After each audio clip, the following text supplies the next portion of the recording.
Hi, YouTube family. Hi. We are here today with Kris. Yeah. Kris has a salon in Nairobi. I'm going to let you tell us about it and introduce yourself. Okay, thank you. So my name is Christine Karanja. Most people know me like Kris, and okay, most people know me as Kris, and I own a spa in Westlands. It's the building is called Ali Center. It's at the junction of Mukipi and Mpaka Road. So it's a niche beauty spa where we only deal with beauty services such as massages, nails, microblading, waxing, laser hair removal, etc. Okay. Yeah. And so what is so massages, nails, I know. What is microblading? Microblading is it's a cosmetic tattoo for ladies, mainly to make it easier for them, for people who want to wake up with defined brows, you know, the whole woke up like this makeup look. But mostly because brows normally frame and define the face. True. So they are semi-permanent. So for people who don't want the hassle of doing, you know, perfect brows every day, you can get it. Okay. Yeah. I like it. Wonderful. Yeah. So tell us, how did you get started? Like, how did you go from 0 to 100 with this business, this very posh spa? It's a long story, but it started with you know, going to school, achieving the grades, going and getting my degree. But then I got the degree and then I got the degree abroad and then came back to Kenya and then got a job. I was working in banking at some point. So it was when I was there, it was great for some time, and then it got to a point where I started feeling very unfulfilled. And you know, I just started dreading going to work every day. It wasn't a good feeling. So after that, I thought maybe change of jobs might be the solution. Maybe I just got bored.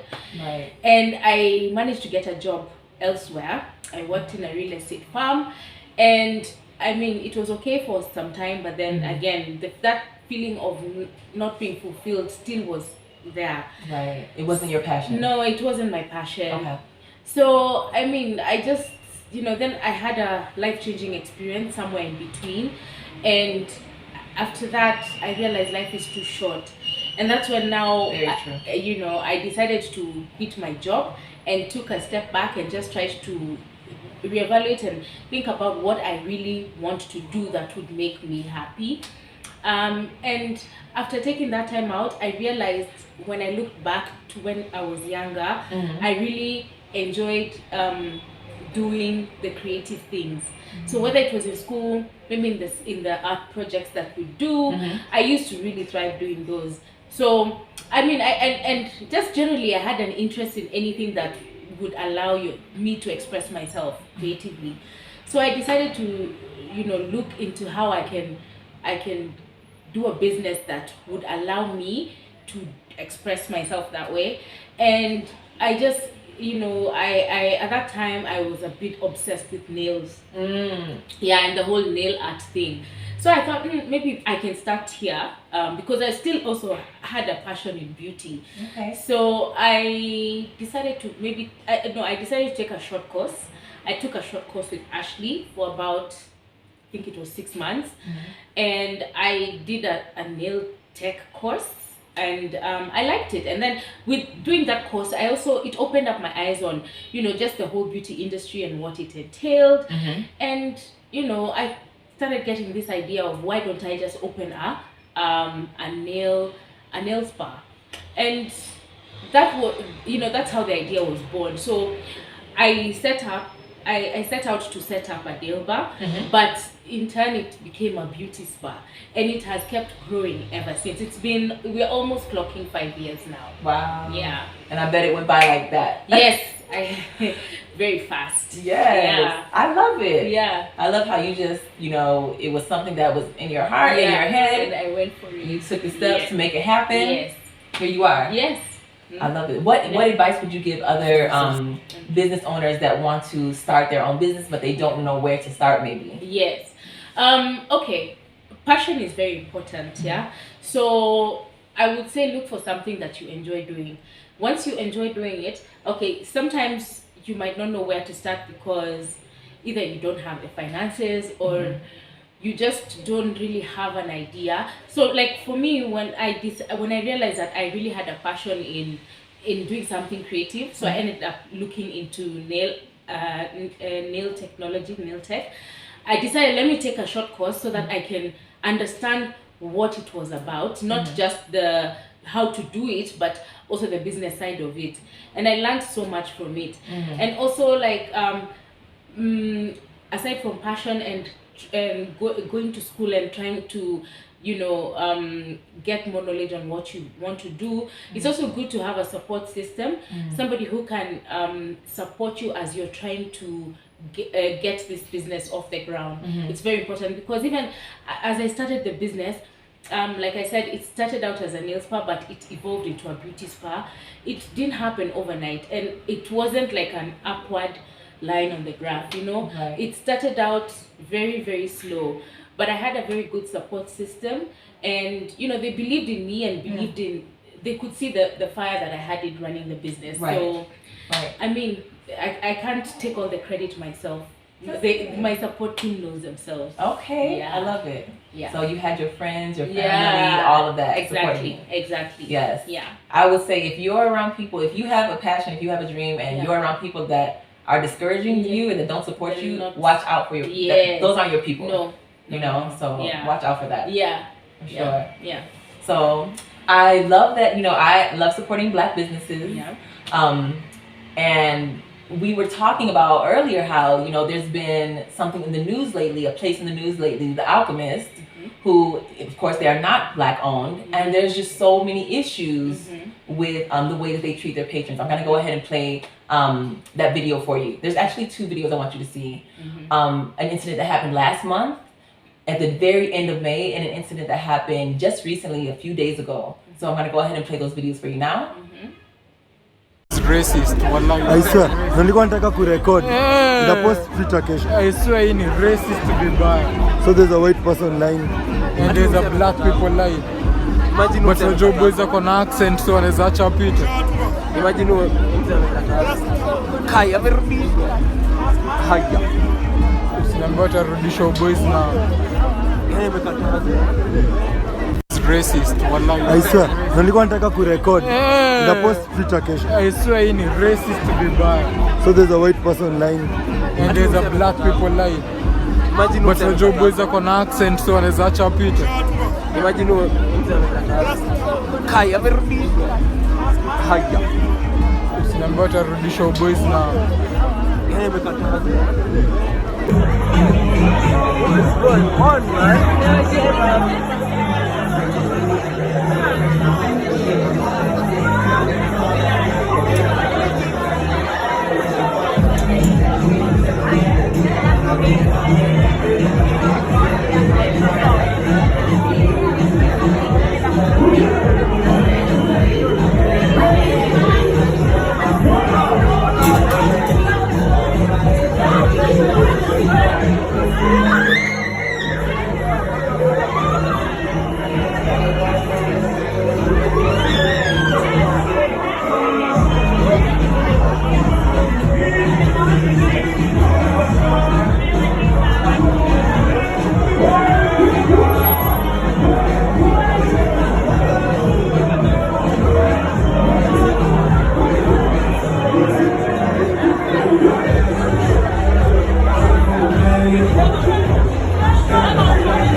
So crazy, right? Very So sad. sad. Yeah. The first incident that happened at the end of May, the very end of May, separate lines for different races. Here, Yeah. in Kenya. Exactly. you know? Yeah. Yeah. So what do you think about that?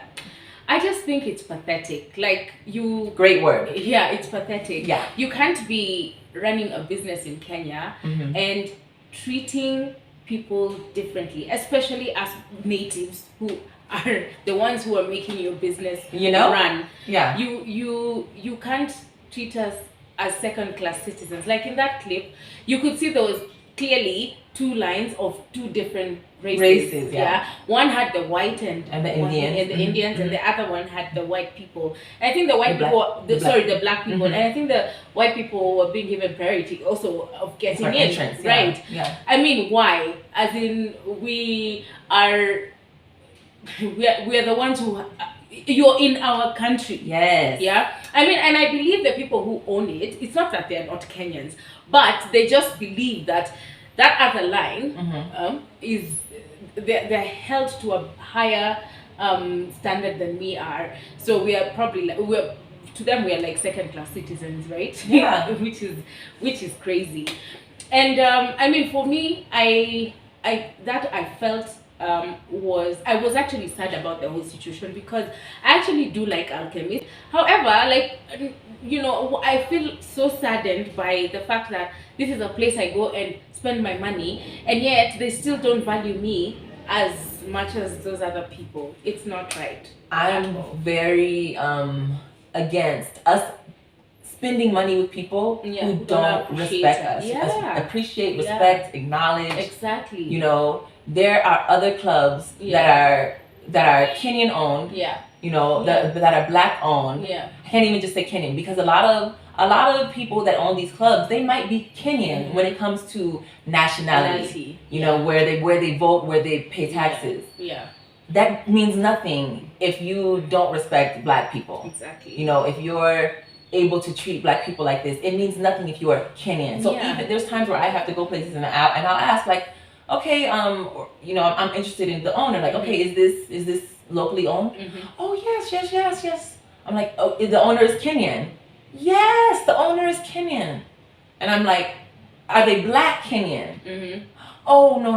It's they're Kenyan, but they're not black. They're either white or they're a Hindi or other. Yeah. And my thing is that you might be Kenyan by nationality. You are still just as disrespectful to our ethnicity as someone who's from the UK, from the US. Yes. So, and if you're exhibiting this type of behavior, you very clearly do not care about black Kenyan people and lives. Yeah. So exactly. I mean, why are you even here then? That's a great question. Yeah. Why are you great here? question. But there's a lot of people that want to exploit. I think Kenya and Africa as a whole. That must be the motive, really. I think that whole situation was just sad, and I think if we forward it to the situation now that happened in the second video, that again solidifies what we have been crying about. Like, why is this business still operational? Even if the person was, we had talked about this earlier. Even if the person was how drunk or belligerent or whatever, it does not give you any right. More so, her being a woman, to be dragged out like a dog. When I heard about the story and I heard someone was dragged out of Alchemist, I was like, wow, that's crazy, that's terrible. When I saw it was a woman. Yeah. It even made you more upset. In what world? Yeah. There's so many people that do not see us as people. No. And it's very evident by the way they treat us. Yes. In America, in the US, there are people that will walk past a human being, a black man on the street, asking for 50 cents, and they will see a dog on the street, and they would rather give the dog $5. They do not value us. Like it's like, wow, You know, and I know this is not every person, but it's very evident when you encounter a business like this that is clearly racist and is still being allowed to operate. You know, and there's too much of that from what I'm seeing in Kenyan places where they have preference for people who are non-black. It actually bothers me because, okay, I'm not giving it a pass, but you know, this, like in the US, this has been like a problem that you guys have had, you know, after slavery happened. But like in Africa, fine, we were colonized by the white people, but like, you know, we are majority. Vast majority. Yeah, we're the vast majority. Yeah. So I don't know why you as a minority feel so comfortable to come and do that to us, you know? And I don't even understand how you're even still getting permits to continue running this business. That's a great question. Where it's so evident that you don't respect us. Like, I think this happened like a month apart. Yeah. And it's like less than a month. Clearly there was no remorse. There's nothing you learned from the first experience. And I'm sure even that first experience you're referring to was one of many. It's just that was the one that was captured and ended up in social media. Yeah, so clearly you don't feel anything, and there's going to be one common thing, that you don't value, acknowledge, nor respect us black people. And in that case, you know, I feel like, so I forget, the minister or someone, I know they briefly shut down the club, they briefly shut down the Alchemist. For investigation. And upon their investigation, it was reopened. And not even a month later, within, you know, some weeks' time, they're having another incident like this. I feel like that, for one, I feel like that investigation, you know, wasn't thorough enough, because I feel like if all of us can see that this place is clearly mistreating black people. And I think what was even worse was there was still quite a lot of people, even after the second incident, still going there. Yes. And even worse, you know, there were quite a lot of us. Yes. Do you know what I'm saying? Yeah, like, do you value, even us, we need to love ourselves, guys. Yes. Come on. What's bewitched us? I don't get it. Because there's so many other clubs here. Yes. Why waste your time queuing or going to spend your money to someone, to give it to someone who never loves you, likes you, values you? What is the point? And it was sad to see on the second video that when the girl was being manhandled, there are people just passing her by, looking at her like we don't know what's happening there, but it's not my problem. Exactly. You know? I'm like, come on, you know, I feel like we've got to do better. If I saw that entering a club, a black woman being manhandled, dragged out like that, you better believe I wouldn't be going in. Definitely. Point blank period. Definitely. You know, and not only were people going in, you know, they went in the next day and the day after that, and they'll be there this weekend. Yes. I'm like, places like this that don't value us, I'm like, we need to shut them down, or we need to not give them our business. Yes, definitely. It's like, if you want to make a special line for whites and Indians, then fine. I guarantee they would be the only ones going. Exactly. Because I'm like, well, why, if you don't value us, why are we here? Why are we spending our money? Yes. Because I guarantee you know, we're spending the same money that they are. We're going to the bar like they are. We're purchasing drinks like they are. Exactly. When they have an event, we're purchasing tickets like they are. Yes. So, hapana. Guys, let's love ourselves, please. Let's value ourselves. Let's not be made to feel and then make, you know, start acting like the second class citizens they think we are. Because we're not. We are not. We have that power. Let's use it. Okay? Yes. Businesses like those need to be boycotted. Please. You know, I started with saying how, you know, I really enjoy going there. But I mean, since that incident, it left a bad taste in my mouth. Good. And it should have. It's like, to see your brothers and sisters being treated like that. Yeah, exactly. I don't see how you can come out of that place having a sweet taste. Yeah, exactly. So, yeah. Let's support black business. Tafadhali. You know, please. Yes, come to Primp and Coddle. Primp and Coddle. For all your beauty needs. Yes. We got you. Yes. Yeah. Thank you so much for sitting Thank down you. with me today. By the way, Simone is a very good customer of mine. That's how we've ended up being very good friends. Yes, definitely. Here in Yeah. Westland, Yes, she's a beautiful salon and just as sweet and kind and warm and welcoming. Oh, thank you. She welcomes us, so come. Thank you. I always say spend your money to where you are valued, you know, where you're wanted, not just tolerated. Yes, you know? yes. Please. Ooh, you just dropped a gem there. Hey, you know. But I'm gonna let you guys go. Thank you so much for watching.